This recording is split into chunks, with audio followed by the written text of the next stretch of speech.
Bismillah wa salatu wassalam ala rasulillah, j'espère que vous allez bien. Aujourd'hui, Inch'Allah, j'aimerais revenir pour clarifier tout un tas de points au sujet du coup de la Umrah de Maïva Ghenam.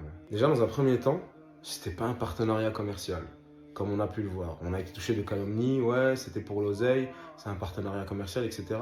Maïva Ghenam a payé son pèlerinage à elle et toute sa famille. On n'a pas gagné 1 euro, elle n'a pas gagné 1 euro. C'était une volonté d'aller faire le pèlerinage. Par la permission d'Allah. Deuxième point important, le repentir de Maïva Ghenam que nous avons exposé sur les réseaux sociaux est un repentir de son passé, c'est-à-dire de son passé général, de son passé dogmatique et religieux. C'était une femme qui était proche du judaïsme, qui était entourée de personnes de cette communauté-là. C'est pas une femme musulmane accomplie qui a commis des péchés et donc qui cherche à se repentir de ces péchés-là. C'est une femme qui ne priait pas auparavant, qui était loin de la religion, qui n'a pas eu d'éducation religieuse, qui ne mangeait pas halal. Au contraire même, elle était plutôt et beaucoup plus proche même du judaïsme que de l'islam. Et son repentir que nous avons exposé sur les réseaux sociaux, c'est un repentir de son passé de non-pratique de la religion islamique. Beaucoup pensent que le repentir duquel nous avons parlé, c'est un repentir concernant certaines photos ou certaines vidéos qu'elle a pu mettre sur Internet durant sa vie. Absolument pas. Nous, on parle du repentir général et du fait de revenir à Allah et donc d'accepter de suivre cette religion qu'est l'islam. C'était ça le repentir de Maïva Ghenam. Et effectivement, elle a commis certaines choses, certaines erreurs dans son passé. On lui a clarifié que ces choses-là étaient des erreurs, qu'elle devait, pour se repentir de cela, supprimer ces choses-là. Mais ça, c'est entre elle et Allah. Toutes les choses comme les photos, les vidéos, la musique, etc., c'est entre elle et Allah.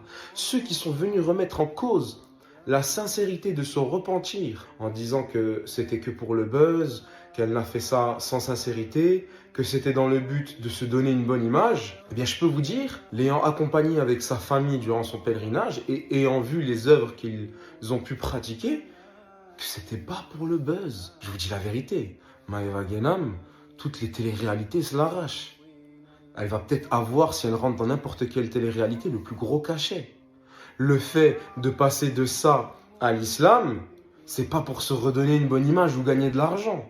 Si elle veut se donner une bonne image, elle va faire une télé-réalité, elle récupère le maximum d'argent, puis elle est gentille dans cette télé-réalité-là, elle essaye d'aider les gens, elle va avoir la meilleure image aux yeux des gens. Là, ce qu'elle a cherché à obtenir, c'est avoir une bonne image aux yeux d'Allah. Et on espère pour elle que son repentir soit sincère et qu'Allah l'élève en degré au paradis. Vérité sur sa volonté, sur la légitimité de son pèlerinage, la légitimité de son repentir et de son retour vers Allah. Et c'est ça qui nous a marqué et qui nous a touché, barakallahu fikum. Ce n'est rien d'autre.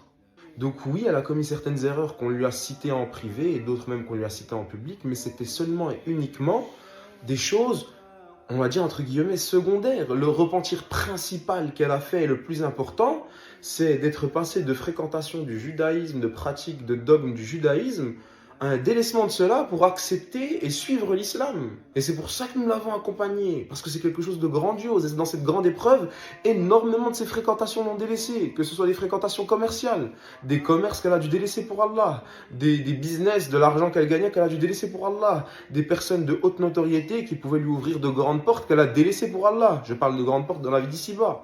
Elle a été délaissée par toute cette fréquentation, toute cette sphère qui sont influents et qui ont de l'autorité. Elle a été délaissée par toutes ces personnes-là. Et il y a certains d'entre vous qui auraient voulu que les musulmans la délaissent aussi.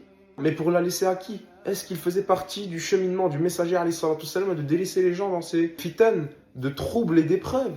Et subhanallah, ce qu'on a pu voir dans cette épreuve-là, c'est que les gens de Ahl Sunnah wal Jama'a ont été les premiers à nous critiquer. Parmi toutes les vidéos que j'ai pu faire dans ma vie, c'est celle sur laquelle mon cerveau a le plus bouillonné pour être certain d'avoir fait une chose qui va être acceptée par la masse populaire, par les gens, après avoir été acceptée par Allah. Si vous regardez bien, nous sommes dans l'enceinte de la mosquée du Haram, à la Mecque, dans laquelle, jusqu'à preuve du contraire, il n'y a pas nécessité d'être accompagné d'un mahram pour pouvoir aller y prier. Il y a énormément de textes qui ont été rapportés des compagnons, remontant à Aïcha, radiallahu anha, qui est l'épouse du messager, alayhi salatu wassalam, après la mort de ce dernier, parce que ce sont des textes qu'elle a transmis dans la mosquée. Si vous regardez bien sur la gauche, en direction de la Qibla, ce sont les premiers rangs. Donc Walid est sur le premier, moi sur le deuxième, et elle est derrière nous. Il faut savoir que sa famille est derrière le téléphone en train de filmer, que c'est même sa maman qui tient le téléphone pour filmer. Le musulman doit accueillir le repentir de son frère, en particulier quand c'est un repentir aussi grand. Et on doit œuvrer de manière spécifique en fonction de la personne qui est en face de nous.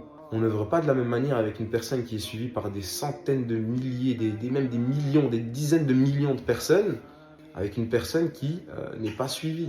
Et on a dû prendre des pincettes sur toute chose et faire preuve de tact sur toute chose. Et cette vidéo-là, elle est faite dans l'enceinte du haram où il n'y a pas l'obligation d'un mahram, en présence de 2 frères ainsi que de sa famille et surtout de sa mère qui était en train de filmer. C'est pas quelque chose qui a été fait sur la précipitation, c'est des choses qui ont été faites de manière coordonnée, dans le but de défendre notre sœur.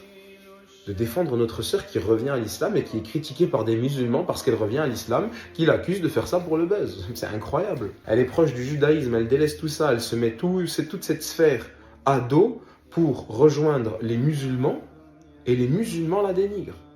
Heureusement qu'elle a fait preuve de patience et d'intelligence et qu'elle a suivi les conseils de gens comme le frère Walid ou même encore comme moi à ce sujet-là, parce que ce qu'elle aurait pu se dire, c'est apparemment ils veulent pas de moi, tant pis, je retourne là où j'étais avant, c'était mieux pour moi. Alhamdulillah, Allah l'a menée vers des personnes qui lui ont clarifié ces choses-là. Vous n'imaginez pas la sentence, le jour de la résurrection, d'avoir été une cause qu'une personne s'éloigne de la religion d'Allah. Vous n'imaginez pas cela une seule seconde. Si je peux me permettre certains conseils, c'est de ne pas se précipiter et de bien englober tous les avis juridiques concernant une question avant de réagir sur cette dernière. Ça, c'est un grand conseil que je me donne à moi-même ainsi qu'à vous, pour éviter d'avoir à prononcer des paroles au sujet desquelles vous allez devoir rendre des comptes le jour de la résurrection. Le deuxième conseil que je vous donne, c'est de faire attention à la manière dont vous abordez les réseaux sociaux. Avoir critiqué cette sœur-là, et même le frère Walid et moi, en nous dénigrant par rapport à notre passé également, ou par rapport à certaines choses que nous avons pu faire auparavant, ou par rapport à certaines erreurs, ou par rapport à notre physique, ou même par rapport à nos intentions. Il y a certaines personnes qui nous ont dit, ouais, vous voulez juste de l'argent. Et il faut rappeler une chose dans notre religion qui est particulière, c'est que le bon soupçon, c'est le fait, quand tu vois ton frère commettre un péché, de penser le bien de lui en lui trouvant des excuses.